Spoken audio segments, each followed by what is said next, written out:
Assalamu alaikum, урматтуу мекендештер. Азыр мына биз Сузак айылынын центрине турабыз. Мына Эжо маркет астында.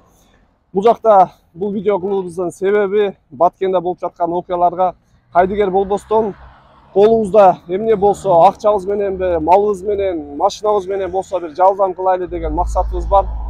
Ошого достор, кимде кандай мүмкүнчүлүгү болсо, кайдыгер карабайлы. Биз бул жакта тынч уктап жаткан маалда ал жакта түнү менен окоптордо согушуп атышат. Биздин өзүбүздүн эле мекендештер, өзүбүздүн эле жокерлер. Ошого достор, бул жака ун болобу, тамак болобу, билесиздер, согуш болуп аткан жерде мындай тамак аш булар боюнча обязательно бир проблема болот.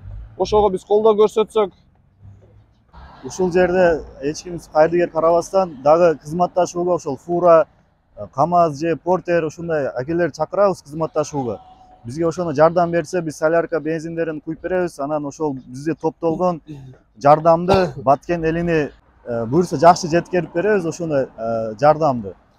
Аны эмесе достор, ушундай кыйын учурда, кыйын абалда ушундай биримдигибиз билинет. Ушундай жерде биримдикти көрсөтөйлү, Баткен элине жардам берели.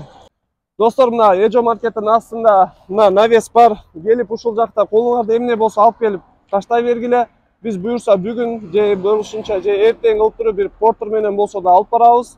Видеонун астына номерлер калтырабыз. Ким кандай же акча менен жардам кылабы дейби, же Россияда мекендештерибиз болобу, биз аманаттык кандай болсо ушул жерине барып жеткиребиз иншалла.